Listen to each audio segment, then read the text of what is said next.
I'm Mark Everson. I'm the head coach of occupational athletics and the creator of the Arborist Athlete. Teamed up here with you to help you all out there every month with another tune-up talk. This month we're going to get into outdoor summer safety. We're going to get into some heat exhaustion, bee stings, all the things we got to deal with the summer conditions. Now we're going into the summer season. It's right around the corner. You're probably already feeling some of the effects of summer, depending on where you are in the country right now. But approaches, everything we do here, we want you to have an open mind. And we're going to start always with our warm-up and our jump start. So we're going to do a few stretches to get the talk going. So take your shoulders up towards your ears and roll back. Remember, physical readiness is part of the toolkit. With the human maintenance, it's one of the valuable tools in the kit. And if all your team members and yourself practice this regularly, you're all going to benefit. Take a few neck rolls side to side. We're just going to do a couple upper body exercises. And we're going to get into the content here today. And it's again, these tune-up talks are designed to really keep you educated and motivated and ultimately inspired. All right, now we're going to go to a side delt stretch. And again, we're just doing a couple of easy developmental stretches.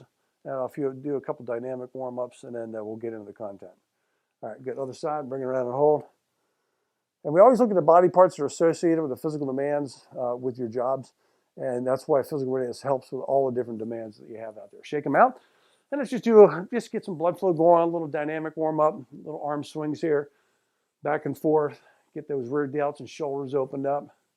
Good. And we're going to do some what we call pendulums. What these do, just get the shoulders warmed up. Now, all that overhead movement that your team members are doing out there, and anything you do with your shoulders, this helps to get them warmed up. And then let's go back and forth again. Good. Let's go into a front thoracic spine stretch. Lock the elbows, push forward, open up that back. And if you're out there driving a whole lot, highly recommend you go through the exercises multiple times a day to help you while you're driving. And when you get off the road, do some stretch breaks, okay? It'll just make a big difference in how you feel on and off the road. Get it? Shake them out.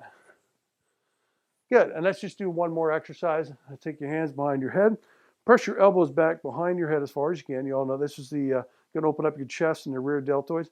Now, what we're going to do with this now, we're going to go to the side, either side, and just take your upper body down as far as you can go. Hold. And then what you do is take your arms out and extend that out even further. This is going to open up the lats the whole way down into your torso. So all those overhead movements and reaching, dragging brush, this is going to really help make that more efficient and easier. Press your shoulders back again. Hold, breathe, take it to the other side. Keep holding and breathing, pressing those elbows back while you're doing the stretch.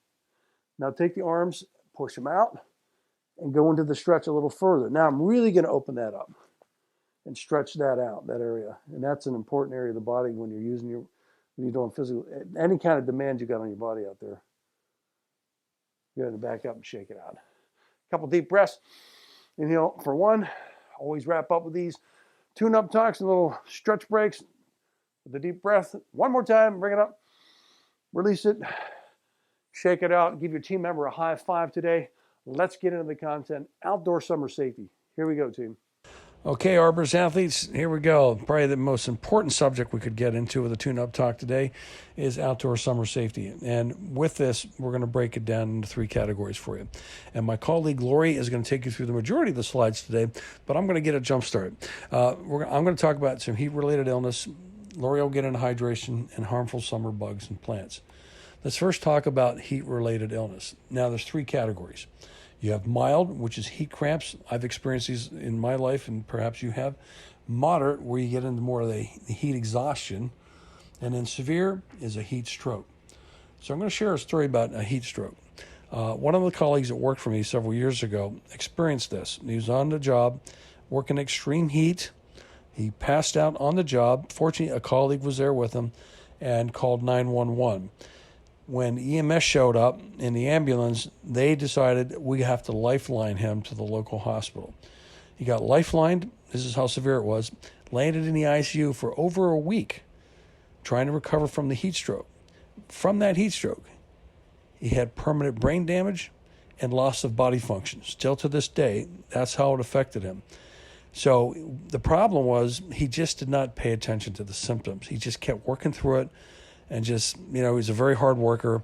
Much like many of you, you're very hard workers. You have to pay attention to this because a heat stroke can be deadly.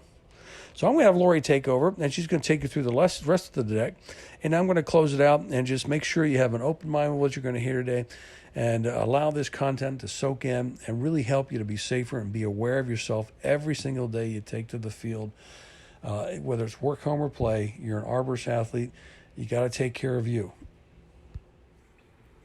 Now let's get into the causes of heat-related illness.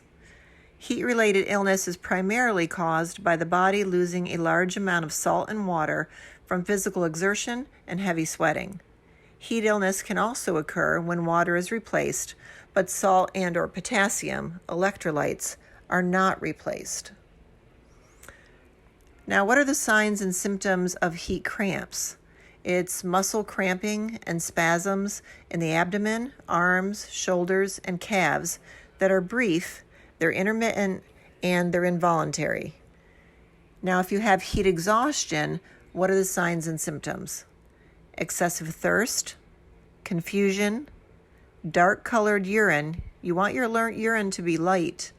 Dizziness, fainting, fatigue, headache, muscle or abdominal cramps, nausea, vomiting or diarrhea, pale skin, profuse sweating, and rapid heartbeat.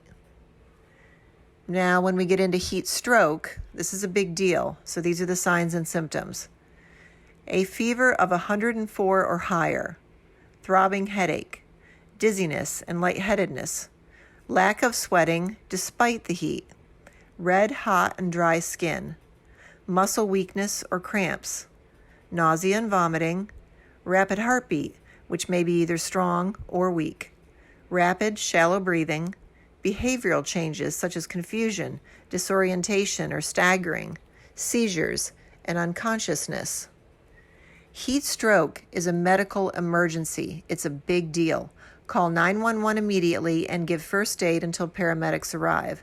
Any delay in medical help could turn out to be fatal. So how do you prevent heat illness?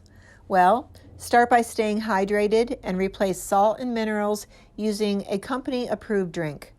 Avoid caffeine and alcohol. Be aware of the temperature and the heat index. Check regularly for extreme heat alerts. When working in the heat, monitor the condition of your coworkers and have someone do the same for you. Wear light-colored, loose-fitting clothing and pace yourself in the heat and take shaded and air-conditioned breaks regularly. When working in extreme heat, schedule more physically demanding tasks in the morning or evening versus in the middle of the day. Use SPF regularly to protect yourself from sunburn. Hydration. Drink 6 to 8 glasses, that's 8 ounces per glass, of water a day. Drink water before, during, and after a workout or vigorous activity. Don't wait until you're thirsty, because then you're already dehydrated. Start and end your day with a glass of water. Use a company-approved hydration product. Fruits and vegetables are also another way that you can get water into your diet. Beware, caffeinated drinks, soda, and alcohol contribute to dehydration. And when it comes to your urine, you can monitor your hydration that way as well. If it is light, straw-colored, or lighter, that's good. You're well hydrated. But if it gets pretty dark, that means you're dehydrated. Now we get into insects. As far as bee sting treatment, if you have an area where you're around a lot of bees, stay calm. Although most bees usually only sting once, wasps and hornets can sting more than once. Calmly walk away from the area. Remove the stinger. If the stinger remains in your skin, remove it by scraping over it with your fingernail or a piece of gauze. Never try to remove a stinger from below the skin surface, such as squeezing or using tweezers, because squeezing it can cause more venom to be released. Wash the sting with soap and water. Apply a cold pack to reduce swelling. Consider taking over-the-counter pain medication like acetaminophen or ibuprofen, which can help relieve the pain. Monitor your symptoms to make sure there is not a serious reaction. Now, as far as Lyme disease prevention, cover up. When in wooded or grassy areas, wear shoes, long pants tucked into your socks, a long-sleeve shirt, a hat, and gloves. Try to stick to trails and avoid walking through low bushes and long grass. Use insect repellent. Check your clothing and body for ticks. Deer ticks are often no bigger than the head of a pin, so you might not discover them unless you search carefully. Shower, and as soon as you come indoors, make sure that you check yourself. Ticks often remain on your skin for hours before attaching themselves. Now let's talk about poison ivy, poison oak, and sumac. The signs and symptoms that you have come into contact with one of these plants is that your skin becomes red and itchy. A rash erupts on the skin, often in the pattern of streaks or patches from where the plant has come in contact with the skin. The rash develops into red bumps called papules or large oozing blisters.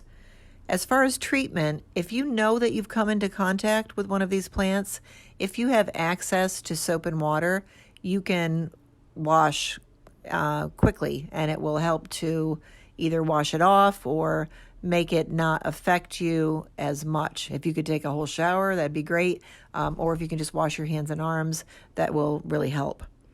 As far as making it feel better, taking cool showers or baths will help.